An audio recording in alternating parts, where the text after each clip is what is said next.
Kavim Puranamanushasitaram Anoraniyam Samanusmaredhyaha Sarvasya Dhataram Achintya Rupam Aditya Varnam Tamasa Parastat Kavim Puranamanushasitaram Anoraniyam Samanusmaredhyaha Sarvasya Dhataram Achintya Rupam Aditya Varnam Tamasa Parastat. Whoever meditates on the Kavim, omniscient, Puranam, ancient, Anushasitaram, the all-ruler, minuter than the minute, Aniyamsam, minuter, Anoha than the minute, the supporter of all, Sarvasya Dhataram, of inconceivable form, Achintya Rupam, Aditya Varnam, it's effulgent as the sun, Tamasah Parastat, beyond darkness. I'm just giving the various Sanskrit terminologies which are translated as the omniscient, the ancient, Puranam, minuter than the minute, etc. So this verse gives us the various powerful descriptive terms which can be used as indicative definitions of Brahman.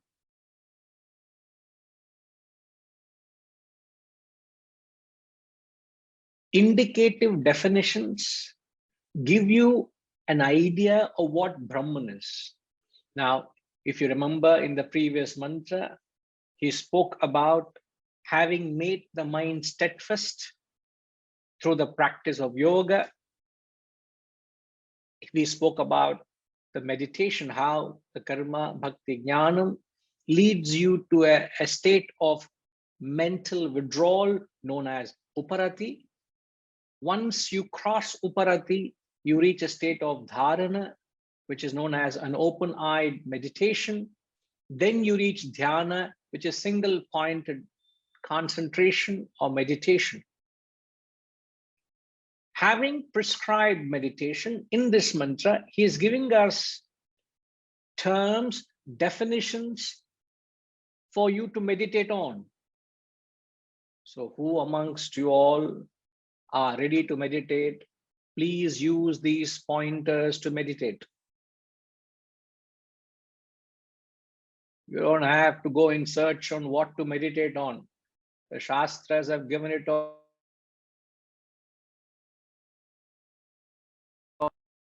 Don't be sold by the modern jagrans. The age-old truths, they have been given time immemorial. Why are we searching and hunting for new terms to meditate on? So one who is ready to meditate on could use these terms to meditate. These are the indicative definitions,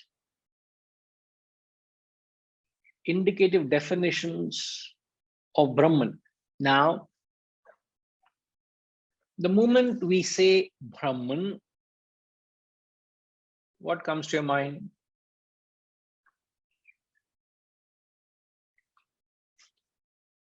What should come to your mind? Moment I say Brahman, please try to think along the context. So you're coming afresh to this class. Let's say if you're coming for the first time, what you heard from me should be good enough to answer this question. I think I'm seeing Vijayji for the first time. Are you here for the first time, sir?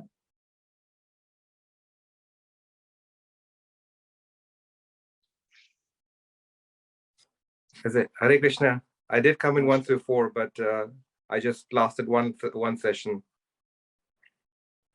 How long was that ago? Oh, several months ago. But we are having a class nonetheless every day, or rather every week, because we do brainstorming with Harish and Kashish, and then we discuss the class and our own perspective with regards to our views on this particular teaching. All right. Where are you from? Hong Kong? Yes, I'm Kashish's father. Ah, oh, so nice. So nice to see you. Okay. I've heard so much about you from your lovely daughter. She's charmed all of us. I must say that, we all are mesmerized by her, so sweet she is, so committed, so pure. And as you know, Harish, I've known for a long time. So good to have you, sir. Good to have you. Right. Happy to be here. Yes, sir. But looks like then you are a little overqualified to answer the question. I was saying only those who have come for the first time for the class. Then I need to ask somebody else then. No, I'm still a beginner. I'm a novice. No, not at all, sir. Lovely. Now, if I can ask you this question, the moment we say Brahman, given the context that we are being given definitions to meditate on Brahman. Now, when you say Brahman, what comes to your mind? Well, if it's relating to meditation, I mean, that I would say the two aspects to it. One is the obvious one, which is the creator.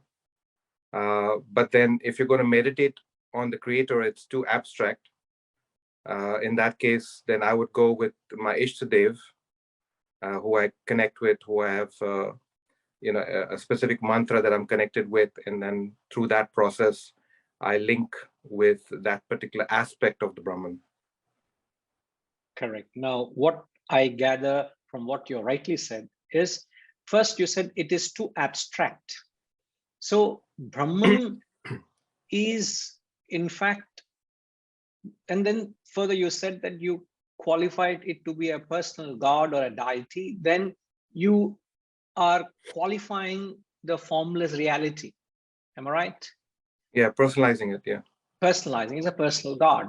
So in effect, Brahman, the moment we talk of Brahman or God, the only thing that should come to your mind is, I don't know. Because you don't know what Brahman is. You don't know what God is. Yeah. None of us have had any experience of it. All what we've heard is of men who have reached that state. So Brahman is an unknown term. I'm just being simple logic. So someone who walks into this classroom and he just hears this verse for the first time, and he says, oh, this verse is giving descriptive terms, indicative terms to meditate on Brahman. Now I ask you, what is Brahman? Even a person who comes for the first time to this, not this class, to this knowledge, you would say, sir, I don't know what Brahman is. I have not experienced it. Now, how am I to meditate on something unknown? So to aid those who are ready to meditate, these tools will help them to meditate. Provided you are qualified to meditate, these tools will help. But the bottom line, Brahman is something which is unknown. Yes. All right, sir. Now, glad. So whenever there's something that you don't follow, you can certainly ask your daughter to clarify, or Harish. Sure. But if you feel I can clarify it, you can please raise your hand, sir. Sure. Okay, sir. Right. Thank you. So Brahman is an unknown term. Now, if Brahman is unknown, the Shastras have never violated the principle of education. Remember, the fundamental principle of education is to move from the known to the unknown. So these are all the known terms giving you description to paint a picture of the unknown Brahman. Remember, you cannot describe an unknown term with an unknown. You can't describe an unknown entity with an unknown term. You can only describe an unknown entity with known terms. So that's the principle of education. All right. Now,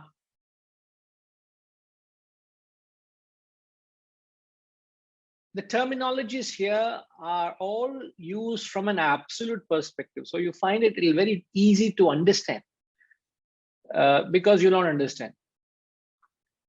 The difficulty is the practical application. The higher the philosophy, you will have no difficulty because you're only going by the word, not the spirit, because you can't connect to it.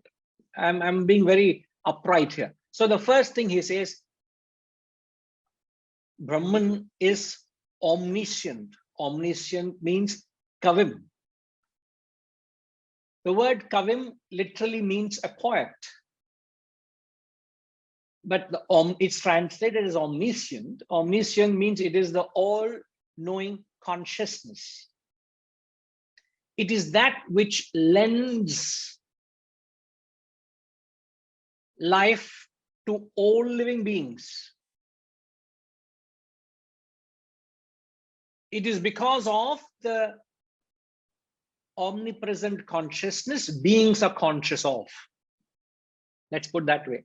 It's because of the consciousness all beings end up being conscious of. Now I'm conscious of seeing you all. You're conscious of seeing and hearing me. For a moment, if I were to say, shift your attention to breath. Till now, you're not conscious of breathing. Now I say, can you be conscious of breathing? Yes, sir. Now I'm conscious of my breath. What is it that enables you to be conscious of your breath? He says it is the consciousness. Are you conscious of where your mind is? Are you conscious of your thoughts? So that with which you're conscious of. So consciousness is that which makes you conscious of. And now, why is the word kavim? Kavim literally means, as I've said, is poetry. You become poetic. So when a person who has attained the state of realization, he revels in the bliss of the self, isn't it? A person who has attained the state of realization revels in the joy and the bliss of the self. And when they have to communicate the joy or the bliss of the self, what could be the language they would use to communicate?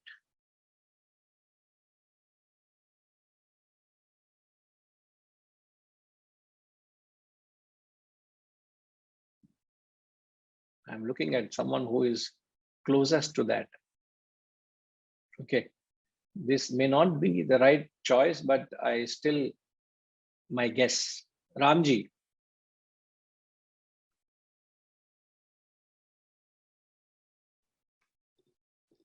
No, sir. I don't know. So pardon me for asking you, sir. I think he will be in such an ecstasy that he may not express in words. I don't know. That's what I just feel. So what you're saying is the words cannot contain the feeling of yeah, the ecstasy or joy, the bliss, yeah, isn't it? yeah. So even from a mundane perspective, when two people are in love with each other, the infectious love, there's a pure love, there's a genuine affection. There could be an affection between a student and a guru, between a child and a parent, between a boy and a girl, a husband and a wife. Now, when there is that pure emotion, when you convey that emotion, how do you convey, sir? By being silent. I was almost choking, sir, you know. I almost choked, you know.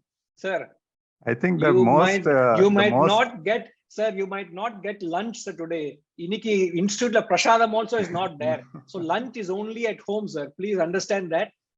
and answer the question. No, sir. What I'm saying is that the deepest feelings are mostly communicated through silence. Right? Ushama, he is justifying no accepting all these things. Yeah. No, but I think you will obviously show a lot of you see, when you are in so much love with each other, the two souls become one. It's like there is a unification of souls that happens. So when that unification happens, the communication becomes very, very easy, and then you will.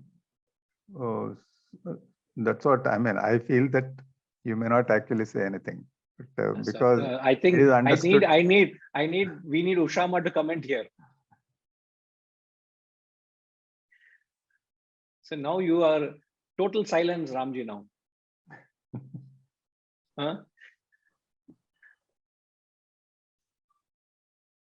Ushama, solungo. I don't know what to comment, sir.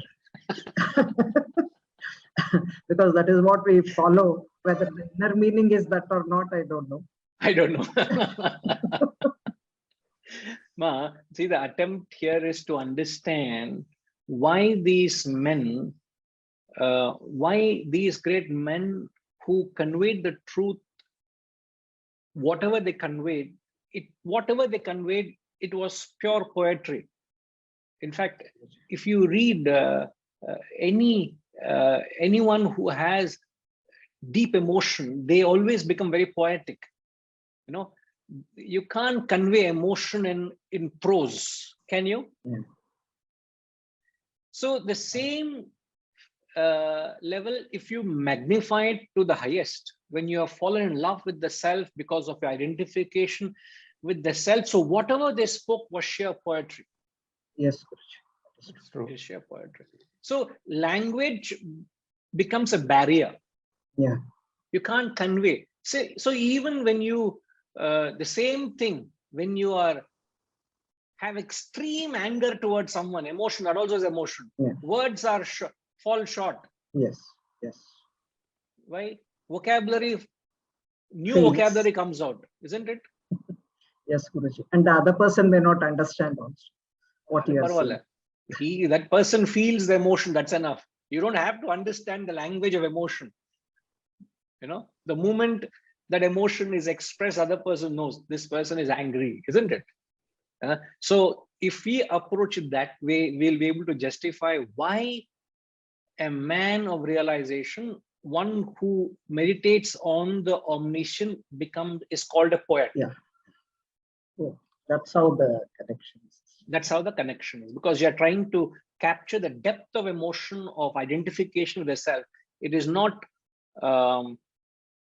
it's not a bland experience. Yes. So here Kavim refers to the Brahman, or it refers to the one who is self-realized? The one who has attained realization. Oh, he is Kavim. Okay.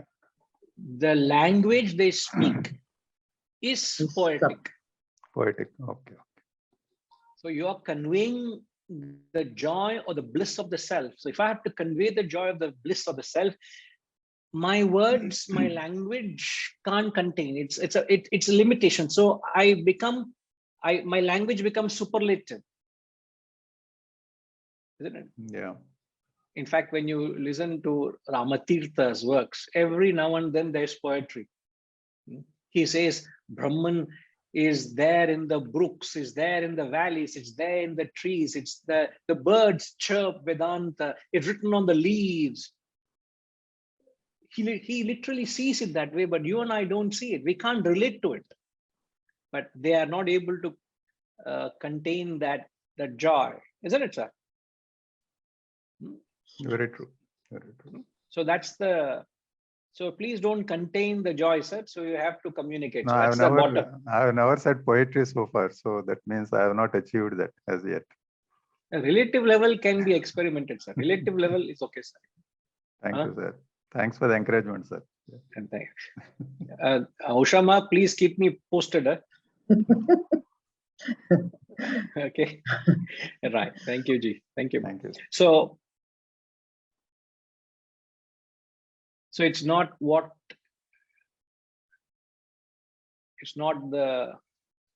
words. It is almost, I would say it's heart to heart. It's my heart connects with your heart. It's heart to heart talks. It's heart to heart dialogues. It's not mere empty words. It shouldn't be mere empty words. You know? As on demand, Harish Ji is supposed to share his perception of poetry. Where is Mr. Harish Kumar?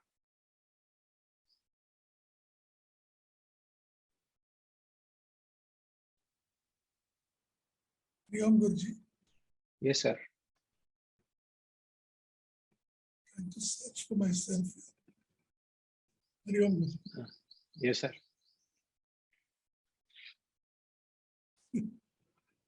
I don't know, I got caught into something which I didn't bargain for. But you're right, sir. Right, Guruji. Always emotion is expressed in extreme eloquence or total silence. It's one of the extremes.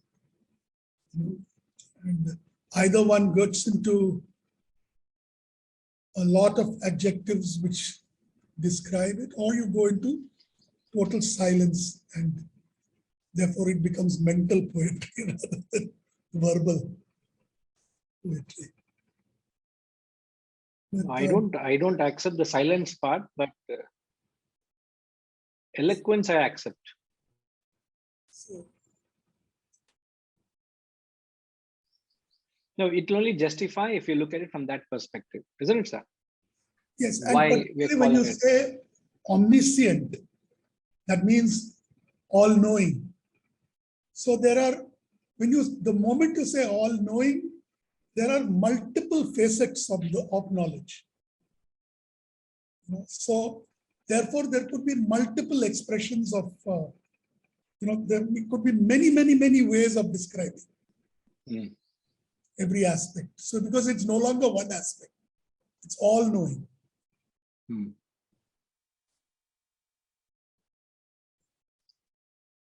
Yes, Ji. Are you going to sing any poetry for us?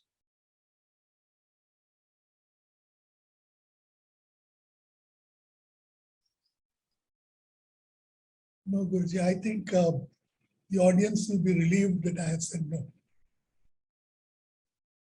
I am greatly relieved, sir. I don't know about the audience. Thank you, Ji. So Puranam means the ancient. Brahman is said to be ancient.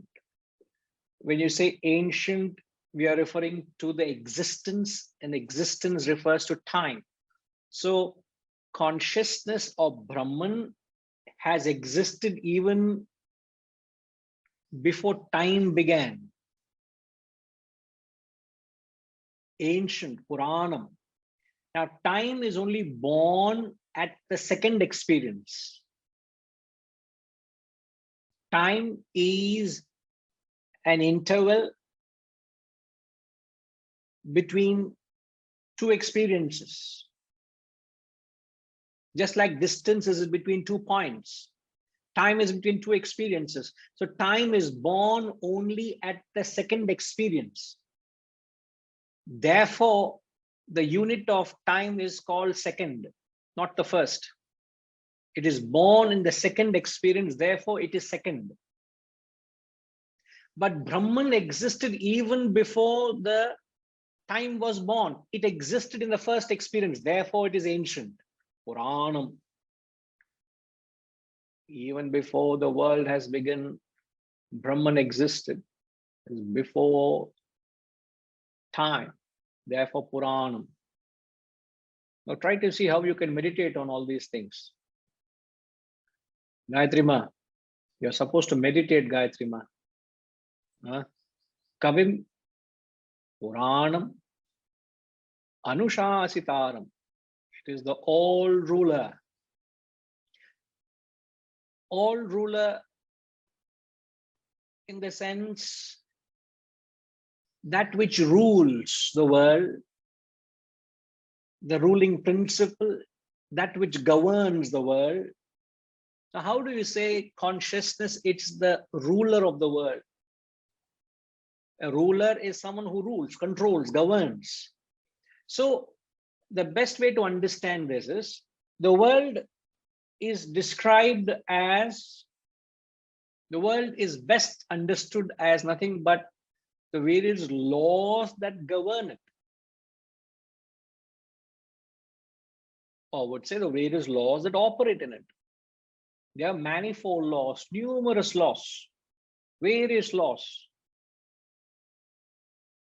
The physical laws, the physiological laws, the psychological laws, the chemical laws, biological laws, the gravitational law, and so on and so forth.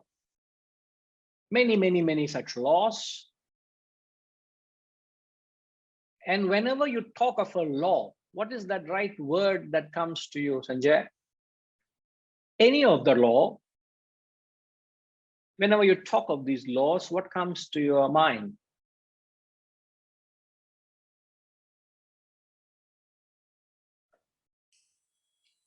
Guruji, I must be completely honest, I was still just making my notes about Puranam, so I haven't quite caught up. Oh, Puranam. Where are you? Time. Yes.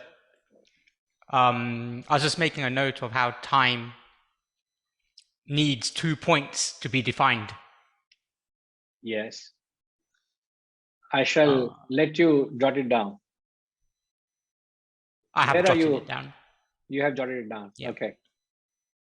Which is when you exclaimed Sanjay and I panicked. Oh, no. No panic, please.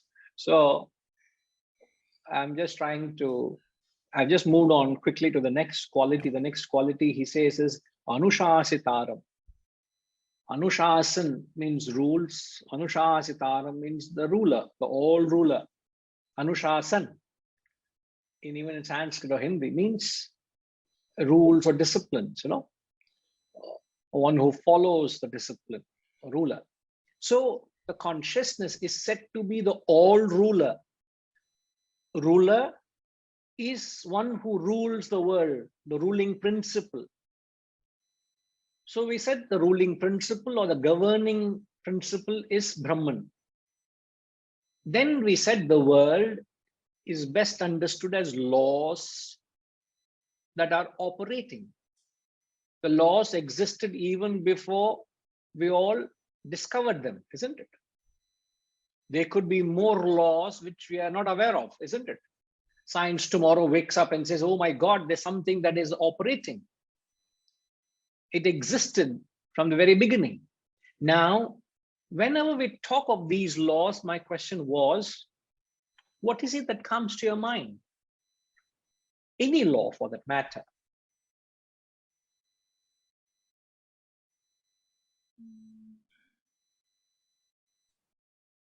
I'm explaining now. You got to think along with me, please. I'm trying to explain the concept of the ruling principle, the governing principle. So to that effect, we could say that any law must have a maker. Any law must have a lawmaker. Is that where we're going with this? In fact, I would say when you talk of these laws, we see them, they are impeccable, aren't they? They're so disciplined. They never falter, isn't it? They don't misbehave, isn't it? They're not law. theories. They're not theories. Sorry? They're not theories. They're not No, theories. They are they're laws. Yeah. They're laws of life. They're not opinions. They're not theories. They're not postulations. They are actual laws. So when you say it's a law, means they are established truths. And they're all functioning meticulous. There's a certain impeccable nature to it. They don't change. Now, when you look at these laws behaving so, or in fact, we can say these laws are all very well behaved, very disciplined. Now, to whom does the credit go to? The credit goes to that which governs these laws, the supreme governor, the supreme controller, the supreme ordainer. Therefore, Anushasitaram means he is that which is governing all these laws. Because of his governance, all these laws are well behaved. That's how you can understand the term all ruler. What is a ruling? All, in fact, is like when you go like a king, is a very powerful ruler. So all his subjects are all well behaved. Everything is so well disciplined, well defined. The roles are well defined. Everything is so perfect. The credit goes to the ruler in that sense.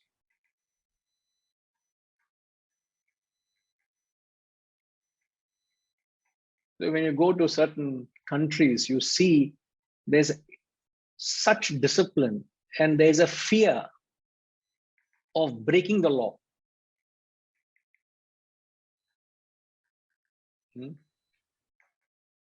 I've not known of the kind of fear people have in Singapore. Other than that, I've not seen anywhere. It's just in a tiny speck of land, country, Singapore. I don't know. Please correct me. Do you have the same fear in other part of the world? You're in UK. No. We don't associate that kind of fear of the law.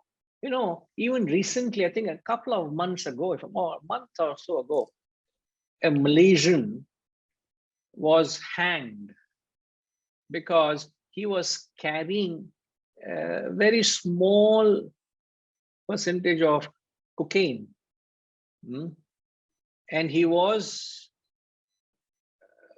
actually in prison for a few years, and he was hoping that he'll be released.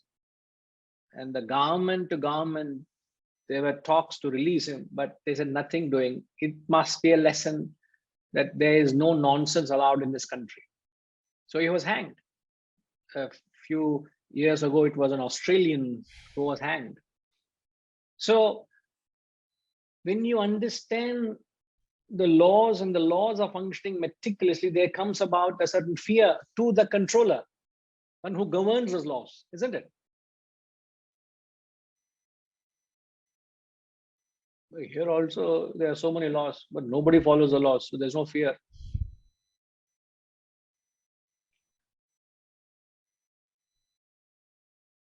Are you okay, Sanjay? Yes. Right, that's how we look at it. And then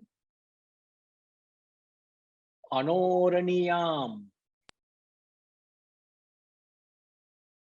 minuter than the minute. It is subtler than the subtlest.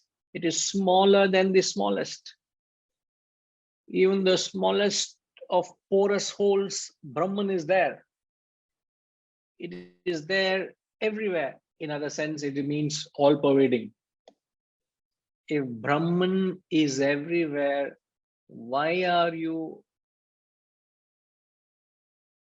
limiting Brahman to certain places of sanctification?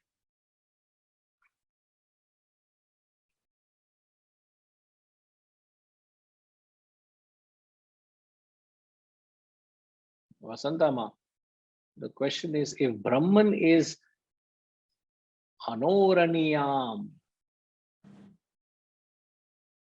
it is everywhere. The nook and corner of this world, Brahman exists. Then why are you only able to relate to the Brahman in areas of sanctification?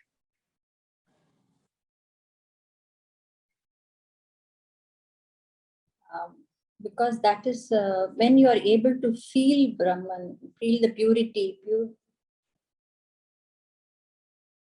You are able to feel the purity of Brahman. Now, why you're only able to feel the purity in certain areas, isn't it? Are you able to see the Brahman everywhere? No. Why not? It's clouded with the impure. I mean, I don't know. It's a manifestation, Guruji, or Well, let's say if your house is considered to be the world, every part of the house, everywhere there is Brahman. God is there everywhere. But then, let's say you feel a certain amount of divine feeling in the sanctum sanctorum, in the temple. In your puja room, you are able to get a divine feeling. Not in the rest of the house. You're not able to see the same God beyond the puja room. Just an example. Why is it so is the question. If God is everywhere, why are we not able to see it? Why are we only able to see it in areas of sanctification? Do you mean to say the concentration of Brahman is more and less anywhere else? it's the same everywhere. Thank God you said that. But there are people who will say, oh, Brahman is more divine here in this temple. You feel more divinely in the temple. I've heard people saying it here. This place is very special. Little concentration of God is little more there. Is it possible like that? No. But what I feel, maybe they say the positive vibrations bring out the sanctity of that place.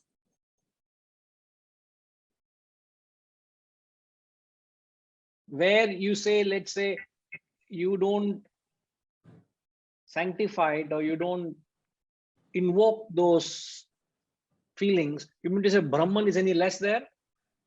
No. Probably it is your own your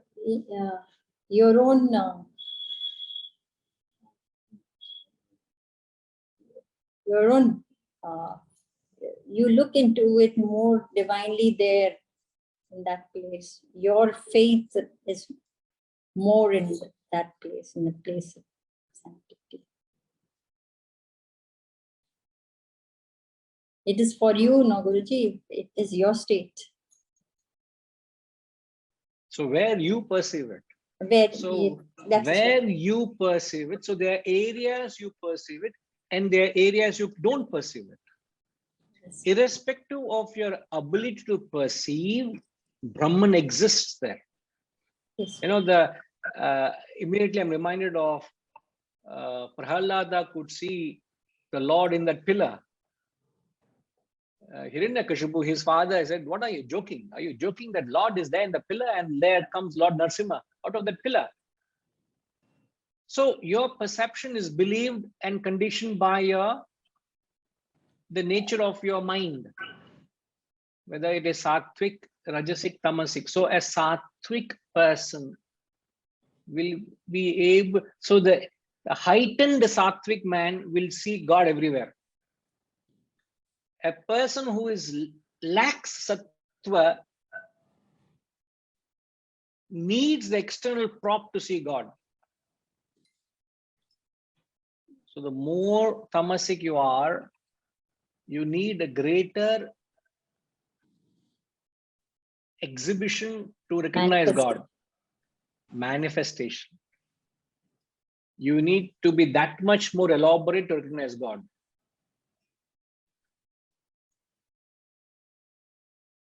I don't But from see. the beginning, they have always been teaching us from childhood, Guruji, to see God outside. Now only when we are reading all these shastras, these scriptures, then we come to know it is within us. But in general, all are taught God is outside. God is in those forms.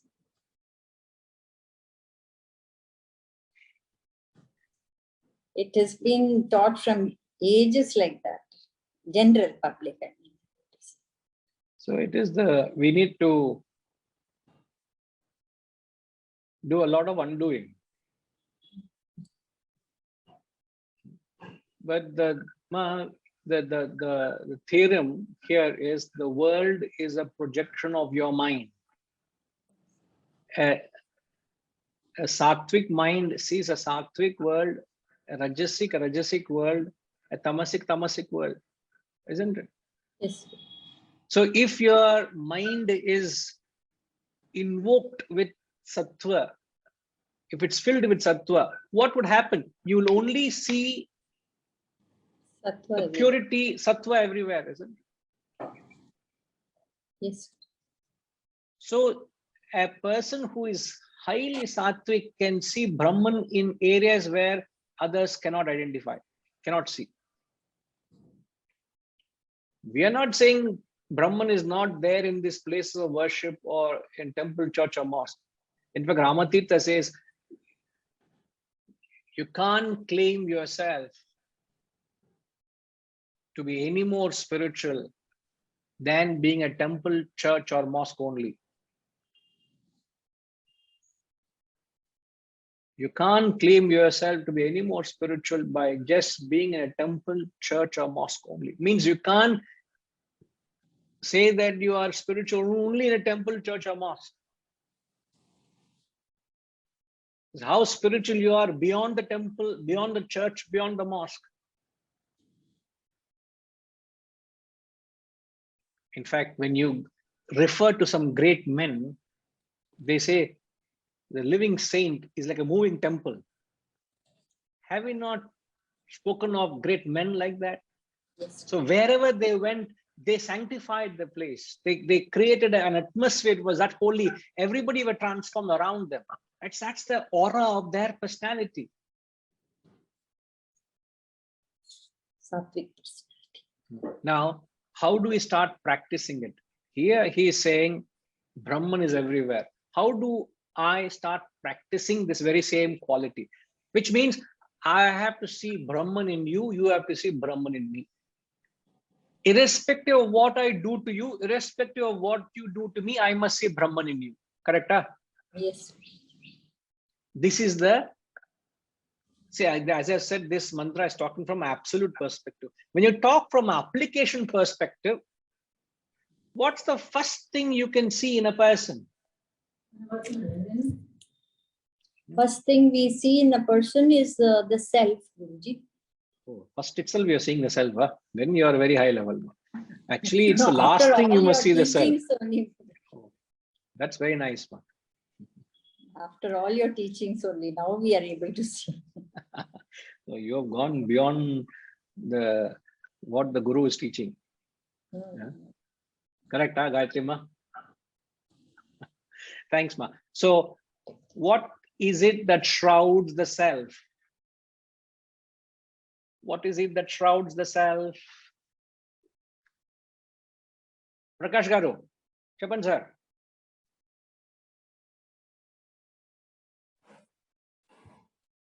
Ignorance of the knowledge.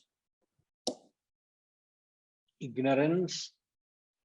In fact, in other terms, what shrouds the self, when I look at you, or when you look at me, I am not able to see the self. So what obscures the self? So I'm talking from a layman's perspective. Let's not philosophize it. When I look at you, or you look at a person, what is it that you see in a person immediately? We don't see him as it is, as he is. Okay, when you say as he is, what is he? What defines a person in your understanding? What defines a person, sir? In fact, both are equal. Now, again, you're talking from an absolute point. I'm talking from a relative point. When you see a person, what is it that you see in a person? We see the opposite person clouded with something else. We see him in a different class. Sir, I'm just talking from a layman's perspective. Please say if I'm right in what I'm saying. When I look at you, is it not possible that I look at who Prakash Rao Garu is in terms of his qualities? You have certain qualities. I am Qualities, nothing but a inborn bundle of qualities. human qualities. There, you can have the best of qualities, one could have the worst of qualities. So there is good and bad qualities in each one of us, which we're saying sattvic, rajasic, tamasic qualities. So the least I can start practicing before I see Brahman, Brahman is behind these qualities. In order to see Brahman, I must be able to go beyond the qualities and see the good in him, the self in him. So another person can be a traitor, another person can be a benefactor. Doesn't matter whether he's a traitor or a benefactor. You should be able to see the self in him. This is the abhyasa. Abhyasa means practice.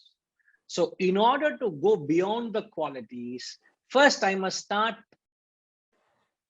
seeing the good in every situation, good in every person. You may ask me why.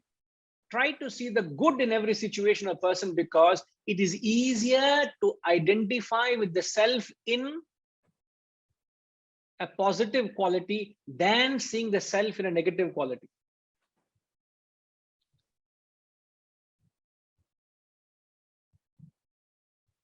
Are you able to follow, sir? Yes, sir. So there are sattvic, rajasic, tamasic qualities. So ignoring the opposites. Sorry, sir? Ignoring the opposites. You ignore the opposite and you go beyond the opposite. Yes, the self. That's the highest state where you see the self beyond it. Now, when we talk, let's say, of the self and the three qualities, what are the characteristics of these? Thank you, Ji. What are the characteristics of the three qualities? Tamasic, rajasic, sattvic. Tamasic and rajasic actually obscure the self. The sattvic qualities, the self reflects through the self, through the sattvic quality. I hope you are able to connect with what I'm saying. The rajasic and tamasic qualities obscure the self in a person. So if you see Shivaji, an extremely rajasic person, sir. A rajasic person, what is your understanding of rajasic person, sir?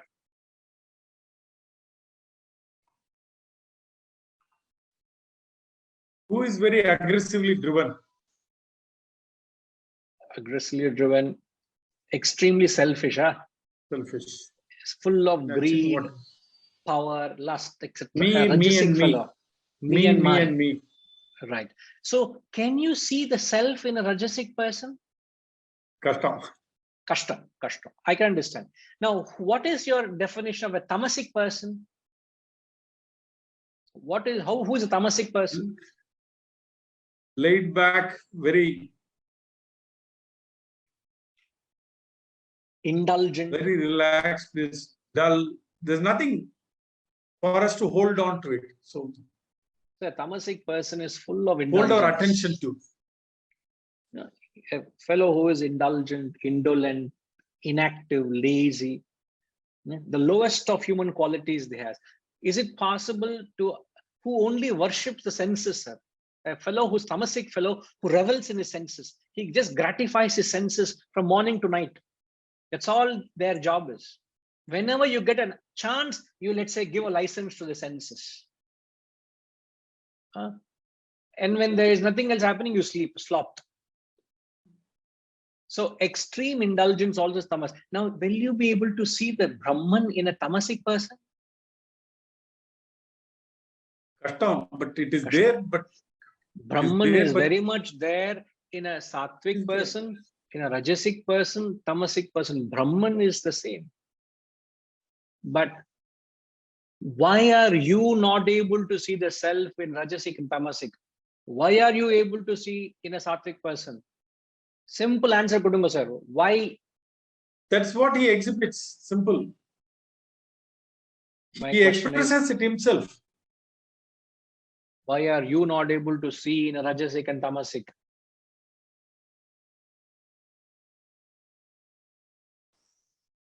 Self irkanga. It is there. Self is there, no? definitely. Self is very much there. Then why am Yes. I not able? Why am I not able to see self in a rajasic and tamasic person? It's blocked. Sir, it is blocked, sir. Nothing. Sir, it's like, you know, when we did Atma Bodha, you remember? Wheel. It's Wheel. wheel. It's a veil, you know, it's a veil, it's covers. You know, the sun Yeah. above, you know, on a cloudy day, a puff of cloud, a rent cloud, as we say, a rent cloud, a puff of cloud comes, and the Covers entire the sun. region is plunges into a relative darkness. It just becomes a little gloomy. What is the size of the sun vis-a-vis the size of the cloud, sir? It's far away. It's Far very small. away. Very The small. size of the entire planet Earth, our planetary system is insignificant to the sun. What is the size of the cloud? And yet we say the cloud covers the self. Exactly that same way. These qualities of rajas and tamas, Clouds. clouds the self Our- has no meaning. Clouding the self has no meaning, sir. The puff of cloud covering the sun vis-a-vis the qualities of rajas and tamas obscuring the Brahman. It cannot, sir. So the question is, why am I not able to see the self in rajasic and tamasic? Is because I have not evolved to that extent to see the self in him. That's all. As you said, a sattvic person exhibits sattva, exhibits I'm the able to self. see. He is helping me to see the self in him. But the real test is to see the self in a tamasic person. The real test is not in a sattvic person. Anybody can see self in a sattvic person. In a Swami, anybody can see divinity. What is a great achievement in that? Nothing. Yes. Anybody can feel divinely in a temple. What is a big greatness in it? Can you feel the divine feeling outside the temple? When the world presents in a crude and a imperfect way, can you see the divinity in it? That requires your sattvic content to see God. So, and an extreme sattvic person can see God in a sinner or a saint. Everything. In the same. Everything. That is the description of a person who meditates on the self. So, one is to meditate, other is to actually live that experience of meditation, where you see the self everywhere, isn't it? Yeah. So he sees the self in a Brahmana or a Shrapaka. Yes. In the Like Gita, Adi it is said, Shankara. he eats a Shrapaka means who eats a dog meat. You see the lowest of men and the highest of men the same. But same Hari. Same Hari. self. Same Hari in both. Yes. So I'm only trying to give a rational explanation how I can do abhyasa. All right, sir. Non-judgmental. Setuji, yes, sir. Not judgment. Yes. Setuji, you wanted to say something, sir? Are you there, Setuji? Yeah. You told what I wanted to say is we have a lot of rajasic and tamasic qualities within us. That is why we cannot see self in a rajasic and tamasic person. Correct. Correct, sir. So it is your sattva that helps you see the self in a rajasic and tamasic person. World is a reflection of our mind. So correct. World is a reflection of projection of your own mind. Guruji, I just wanted to share about, you said when do poetry comes. Actually, yes, sir. I never sing, nor I have the capability to sing or say poems.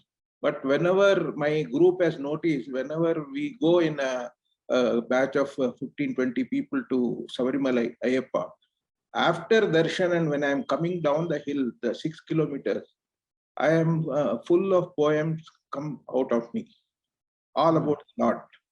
And that vanishes the moment I come into the world. And it happened most of the years. Because of the darshan, we were all longing for his darshan, in spite of all that rush and all. Having seen him, I am in a different plane. And this my friends have noticed, and it never comes to me later. Yeah. No, it is a pure ecstasy of the joy that of experience you have. It won't finds its own ways and means of expression. Very true, Ji. Very true. Yeah, thank you. Yes, Sanjay. Guruji, would you say this is one of the reasons that God in Hinduism is depicted in such various ways? Because it's hard to encapsulate God just using limited forms like a human form. So the love and the connection far exceeds that. So we see God in so many other ways. Even in Hinduism, it feels like even words aren't enough. So dance and art and music is so inextricably linked to God in Hinduism. It's all connected because words on their own are simply not enough to express that love and infinitude of our feeling towards God. So we do that through other means as best as we can. Yes, absolutely. In fact, if you look at what Hinduism has done, they have divinized everything. So if you look at it this way, the world is nothing but a superimposition on Brahman, isn't it? If Brahman is a substratum, which is going to say supporter of all, the next Sarvasya Dhataram, he says, it's supporter. So what is supporting everything is Brahman. So that in every sense, everything is divinized. In a Hindu's life, from birth till death, everything is sermonized, everything is a ritual, everything is a spiritual arousal. Naming of a child is a ritual.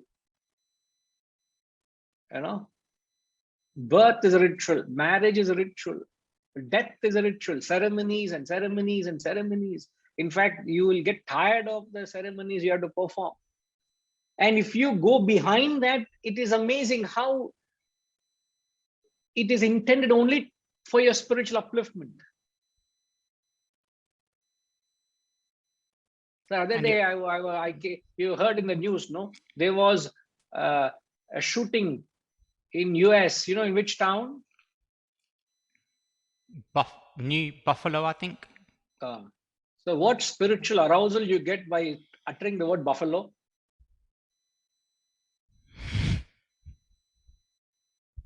What thoughts come into your mind the moment you say buffalo?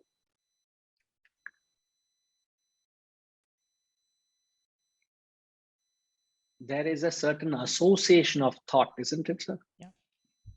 So if you look at the way the names were chosen of gods and goddesses,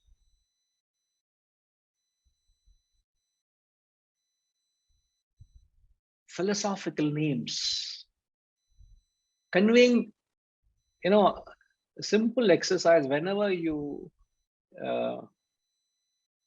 meet someone and if you have never heard of that name, I tend to ask this, what does that mean? Rajima, other day also I was asking these kids, you noted that? We're having a summer camp going on, and I was supposed to give batches to all these little kids. And what were some of the names, Rajima?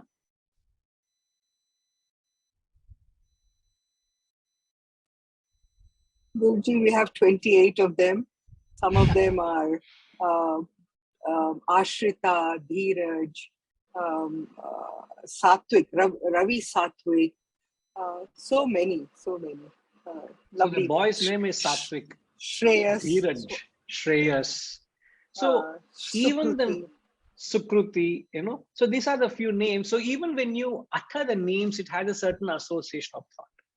To that extent, how rich, how vast is this Hinduism or the Sanatana Dharma, where every element of it is only to attune you to the higher, not just in textbooks like these, but in every walk of your life, every phase of your life, you're reminded of the higher.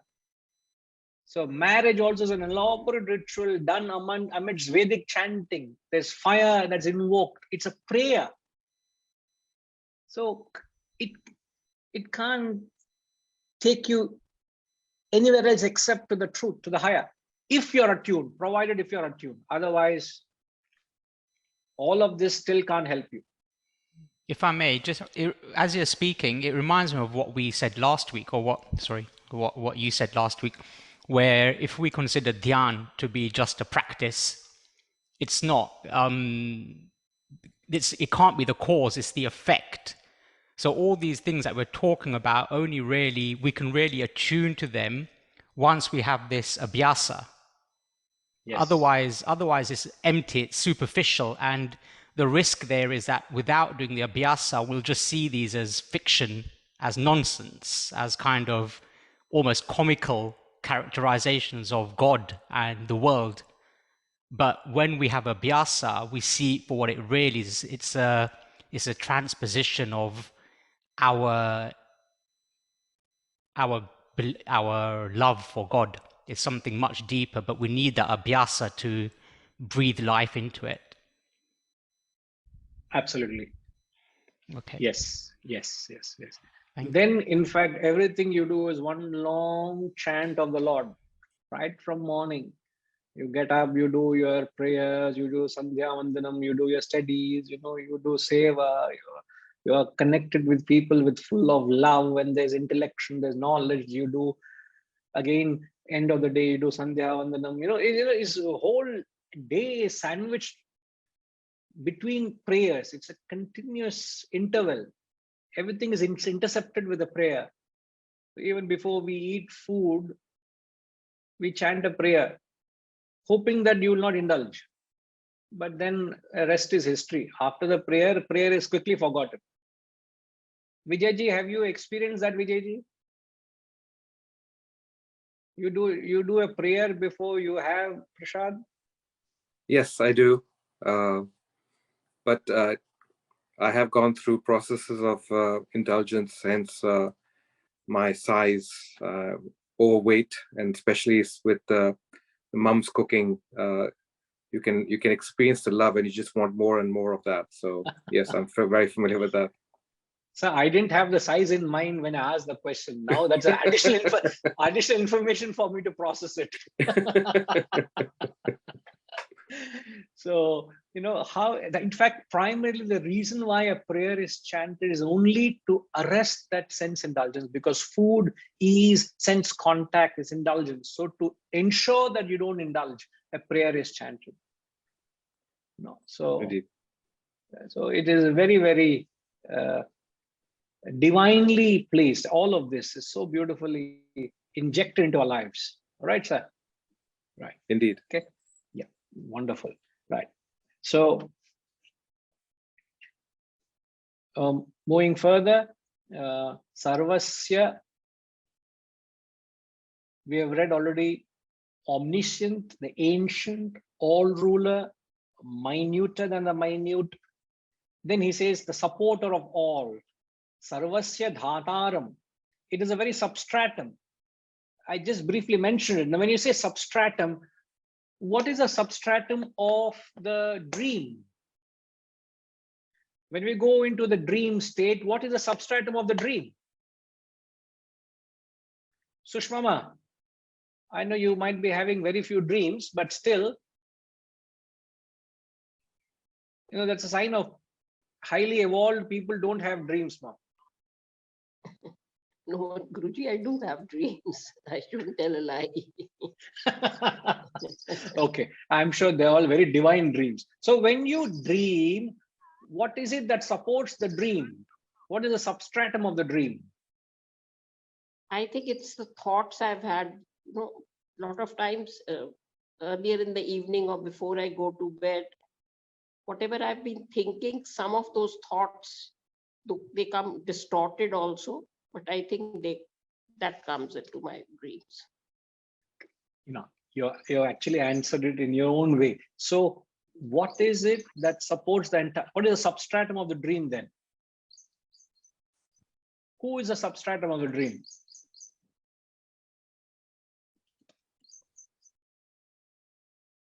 The waker? It is the waker's mind, correct. If I were to say Sushmama is the waker, the various wakeful experiences, the various waking thoughts that you've entertained, when you go to sleep, you are not the waker anymore. Who do you become? You become the dreamer. And the dreamer has no connection to the waker. No connection at all. So in the dream, every experience, including the dreamer, is supported by the waker's mind. Guruji, I have a question. Because when as I said, I'm dreaming about something I've been thinking in the evening before going to bed. At times, when I wake up, I feel I'm trying to solve that problem in my dream. I don't know why that happens. And maybe I'm not able to solve, but I'm thinking what to do and all that. Cause, I don't know. The principle is, it is the substratum of the dream is the waker's mind. So if you are entertaining certain thoughts which have consumed you, and they have still yet not been fulfilled, means they have not come to rest. Yeah. Those thoughts invariably starts venting out. It's a vent. Dream is just a vent. You can't find answers in the dream for the waking problems. It's just a vent. It's just in fact, sorry to describe, but dream is best understood as, Gayatri Ma, dream is best understood as you feel uncomfortable using the word. I'm sure you also feel uncomfortable. What is that word? Dream is? Half dead, like. Half dead. Like you are just not aware of your mind and anything. No. What is the uncomfortable word which best describes a dream? Anybody? You've heard it before. There's nothing new. Dream. Pushpama, Chapanma.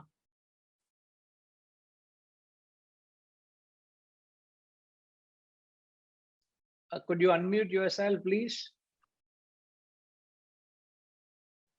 They're all our illusions and delusions. No, some dreams are not related at all.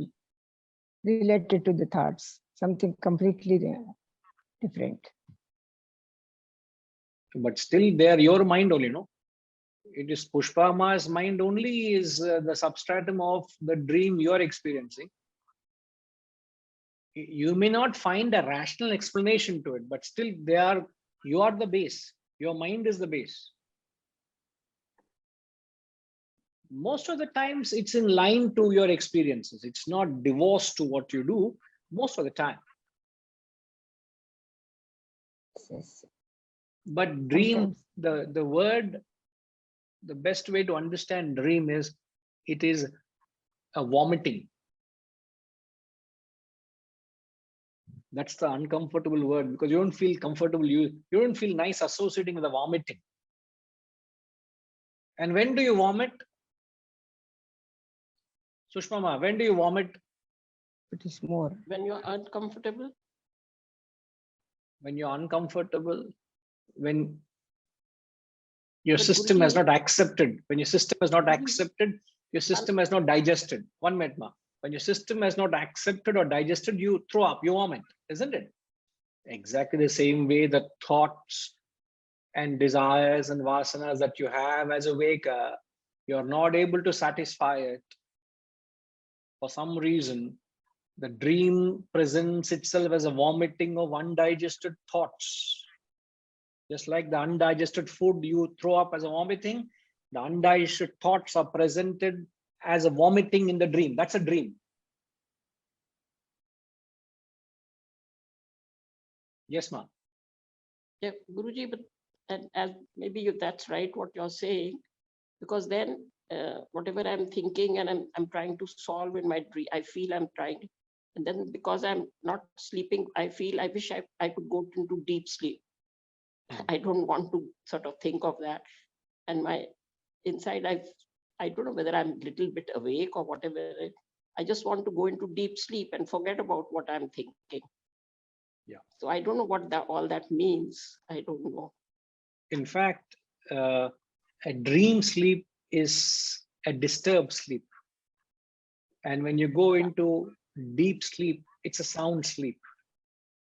In fact, as I did pass a comment that as spiritually people evolve, they don't tend to have much dreams. They tend to have sound sleep. So I know you're not asking it, but I will suggest to, as you're coming to the end of the day, try to calm your mind, whatever activities you have done, try to relax it, try to calm it. You could listen to some bhajans or kirtans, or even you want to sit quietly before you get to bed. And in fact, science tells us, there's a lot of study done where people bring their tabs and phones into their bedrooms and onto their beds, and they are constantly seeing so many so many things they see before they sleep.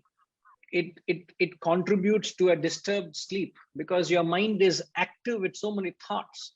So you need to mellow down the mind, and when the mind is calm, more often than not it slips into deep sleep. But a disturbed mind will invariably have a disturbed sleep, and which is not good in the long run for your physical health and your mental health. So I try to read some of my notes my spiritual notes before I sleep. Don't read my notes, very confusing. Please don't read anybody else's. You can read mine. Don't read this fellow is full of contradiction only. Okay, ma. Oh, thank you, Guruji. Right. So just like the waker's mind is a substratum of the dream, the ocean is a substratum of the waves, the cotton is a substratum of all garments, just like gold is a substratum of all ornaments. He's saying Brahman is a substratum of the world. It supports the world. It is just a superimposition. What is beneath this superimposition, is the reality. Sarvasya dhataram. A few more are there. I'll come back and we will cover them. Okay. Thank you.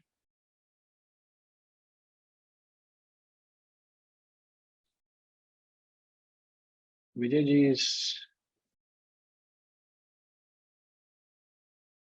sometimes dreams are a result of the energy in the place that we are sleeping, such as a hotel room or someone else's house, not necessarily our own thoughts.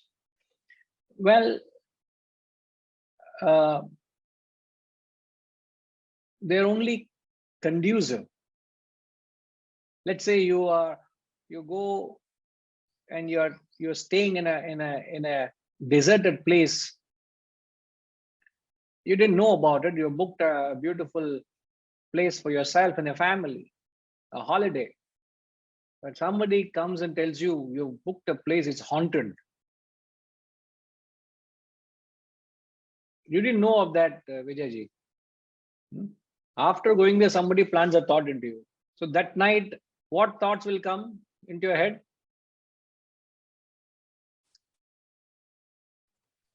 Well, naturally, it might play upon your thoughts, but my personal experience has been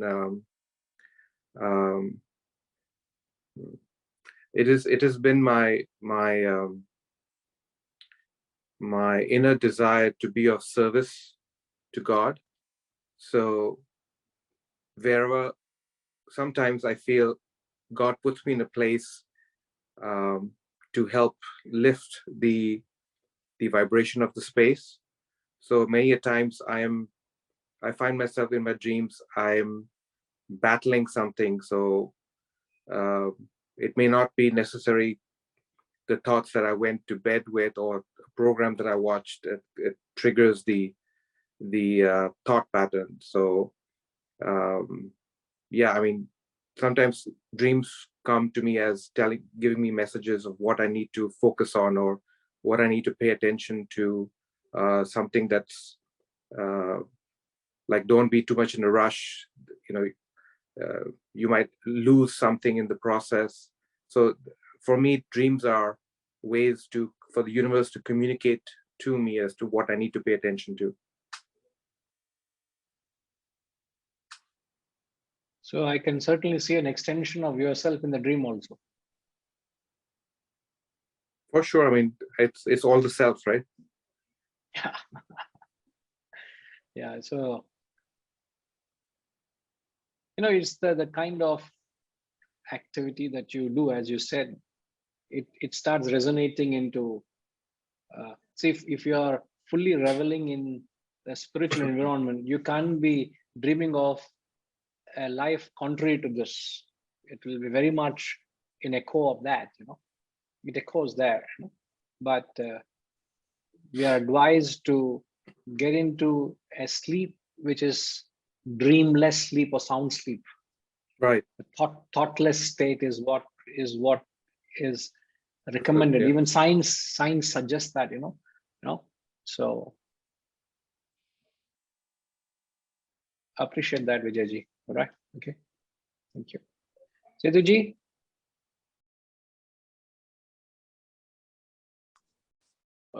Guruji, this sleep study experts, I underwent a sleep study, and the sleep study experts say that this dream, deep sleep, and waking state, all three come in a row and in cycles of 1.5 hours, all three together.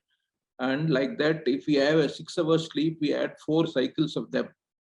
And the more, if you have 23 or 25% of deep sleep in a day, is considered good.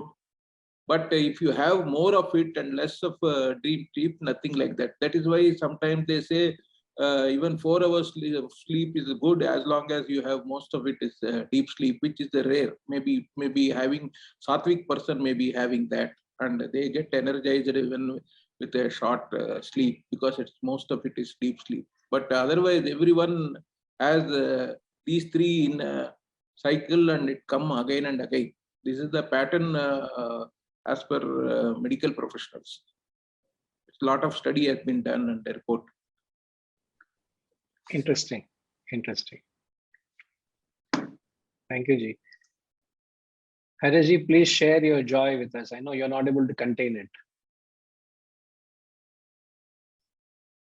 Isn't it, Rushama? We know exactly, isn't it? Huh? Yes, Harish. Okay. I'm grateful to Setuji for describing why I'm able to see more Netflix and have less sleep. Still survive.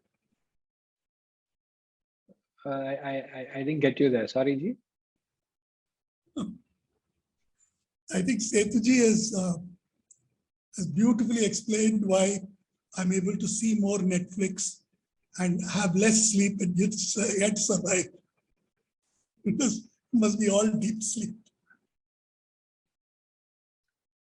We shall end the day with a divine prayer. Please forget certain inauspicious things that is said, please forget them. Thank you, Hariji. Om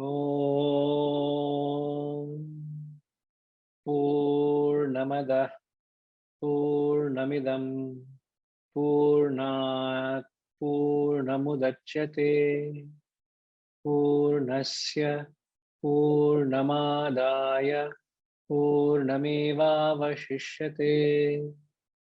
Om Shanti Shanti Shanti. Harihi Om. Shri Gurubhyo Namaha. Harihi Om.